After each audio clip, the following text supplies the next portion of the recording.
करेगी, दवाई में कितना रुपया खर्च करेगी, दीदी लोग को कितना रुपया खर्च करेगी, पढ़ने वाले बच्चों पे कितना खर्च करेगी, वही बजट सत्र के माध्यम से पूरे राज्य को जानकारी देते हैं। और इस बार आपको बता दें, झारखंड का बजट है 1,45,400 करोड़, यानी हमारी भाषा में समझने के लिए 14,54 अरब रुपया, यानी एक बहुत बड़ी राशि है, बहुत पैसा है खर्च करने के लिए सरकार के पास। लेकिन सवाल यही है कि आप जब तक आपके पास पॉलिसी नहीं रहेगी, जब तक आपके पास नीति नहीं रहेगी, आप कहाँ खर्च करेंगे?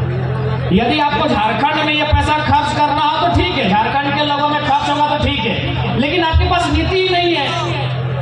बंगाल वाले भी आके बोलते हैं हम झारखंडी हैं, बिहार वाले भी आके बोलते हैं हम झारखंडी हैं, उड़ीसा वाले भी आके बोलते हैं हम झारखंडी हैं, गुजरात वाले भी आके बोलते हैं हम झारखंडी हैं। तो उस हिसाब से ये 14,54 अरब का बजट बहुत कम पड़ जाएगा। ये बजट अगर झारखंड के लोगों में खर्च होगा तो ठीक है, लेकिन यहाँ परिभाषा ही नहीं है कि झारखंड के लोग कौन है।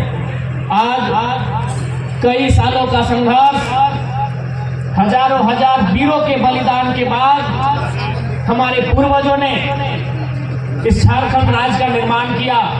ये मार्च का महीना है और इसी मार्च के महीने में आपने आज से लगभग 17-18 साल पहले यहाँ के सांसद को भी खोया था, सुनील महतो के रूप में। यानी हमने असंख्य लड़ाई लड़ी, हमने शहादतों की सीमा को पार किया, तब जाके हमें झारखंड राज्य मिला। लेकिन आज राज्य की सरकारें नीति नहीं बनाने के कारण, नियम नहीं बनने के कारण आज झारखंड के लोग अपने ही राज्य में मजदूर जैसा बन के रह गए। आज बताइए, आज हमारे राज्य में हमारे राज्यवासी मजदूर बन के रह गए हैं और जिनका इस राज्य से कोई सरोकार नहीं, आज वो यहाँ बाबू बन गए हैं। आज यहाँ के तमाम उद्योगों में, तमाम टेंडर में, तमाम नौकरियों में, ऊंचे ऊंचे पदों में गैर झारखंड के लोगों का बोलबाला है। इस दिन के लिए हमने झारखंड राज्य नहीं बनाया था। यदि आज झारखंड की सरकार नहीं चेतती है और यदि झारखंड के हित में नियम नीति नहीं बनाती है तो आने वाले दिन झारखंड में झारखंडियत नाम का शब्द नहीं बच पाएगा। इसलिए मैं चाहूंगा कि आप लोग भी सजग रहें, क्योंकि आपने बड़ी मुश्किल के बाद, बड़े संघर्ष के बाद इस झारखंड राज्य का निर्माण किया है। ये राज्य आपका है, इस राज्य की संपदा आपकी है, इस राज्य की संपत्ति आपकी है। इसलिए आपको भी अपने अधिकारों को लेकर सजग रहने की आवश्यकता है। अभी बताइए, देखिए यहाँ भारी संख्या में भी दीदी लोग बैठी हैं, कोई जल सहिया है, कोई पोषण सखी है, कोई सहिया है, और आज वो अपना 2,000-3,000 वेतन के लिए सरकार से डिमांड कर रही है। और यही सरकार अपना वोट लेने के लिए दीदी लोग को ही मैया सम्मान योजना में 2,500 रुपया देने का काम किया है। तो हम चाहेंगे, क्योंकि हम सदन में हैं, हम भाषण ही नहीं देंगे, हम सदन में भी बात को रखें और फिर रखेंगे कि यदि आप मैया सम्मान योजना में 2,500 रुपया देते हैं तो ठीक है, दीजिए, लेकिन जो लोग काम कर रही हैं 8 घंटा, चाहे वो जल सहिया हो, चाहे वो स्वास्थ्य सहिया हो, चाहे वो आंगनबाड़ी वाली हो, चाहे वो रसोईया हो, उसको कम से कम 5,000 से ज्यादा मिलना चाहिए।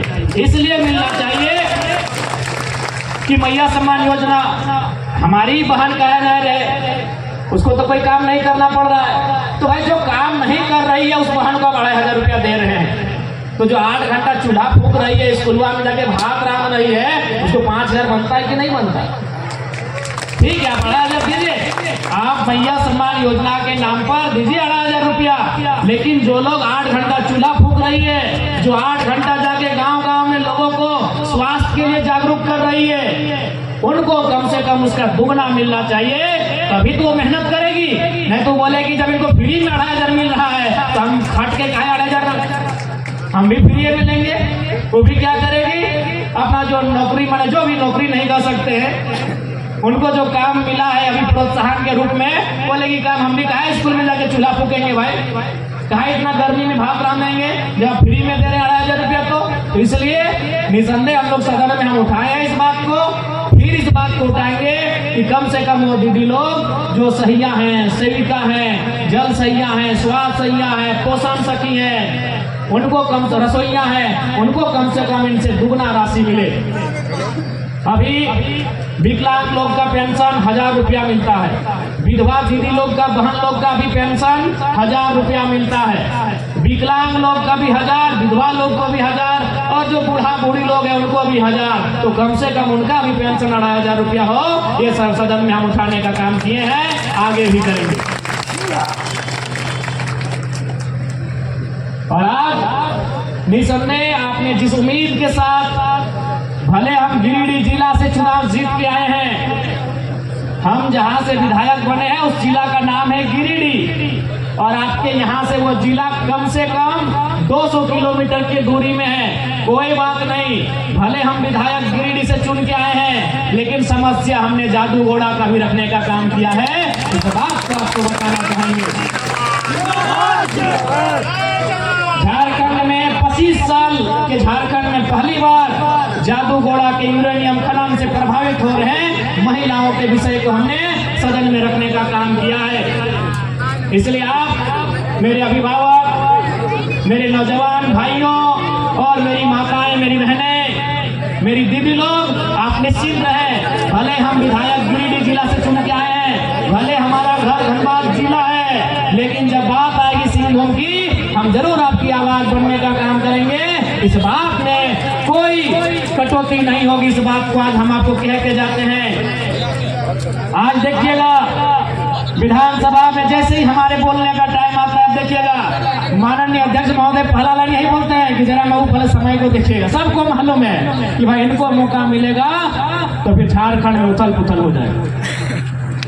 फिर भी हमको जो कम समय अलॉट किया जाता है, क्योंकि हम अपने पार्टी के इकलौते विधायक, एक ही को विधायक हैं, तो उस हिसाब से सबसे कम समय हम लोग को मिलता है। उसी कम समय में हम लोग टू दी पॉइंट बात रखने का प्रयास करते हैं। और निसंदेह आज हम लोग एक से शुरुआत किए हैं, वो दिन दूर नहीं होगा जब हम लोग भी सत्ता के केंद्र में होंगे, और उस दिन आपकी शिकायतों के लिए आपको हम तक आने की आवश्यकता नहीं होगी। लेकिन इसका मतलब ये नहीं है कि अभी अगर हम एक हैं तो आपके काम से पीछे हटेंगे। हम एक हैं तो कोई दिक्कत नहीं, 80 पे अभी भारी पड़ रहे हैं, आपकी आवाज को बुलंद करेंगे।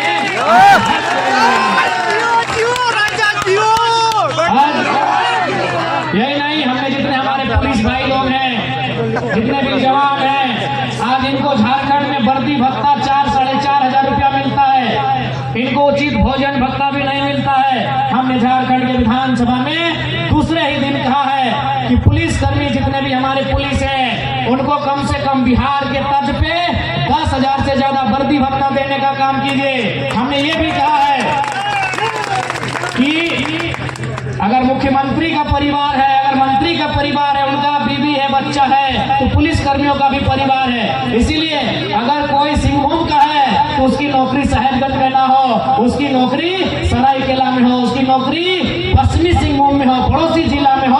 हमने सरकार से ये भी मांग किया है।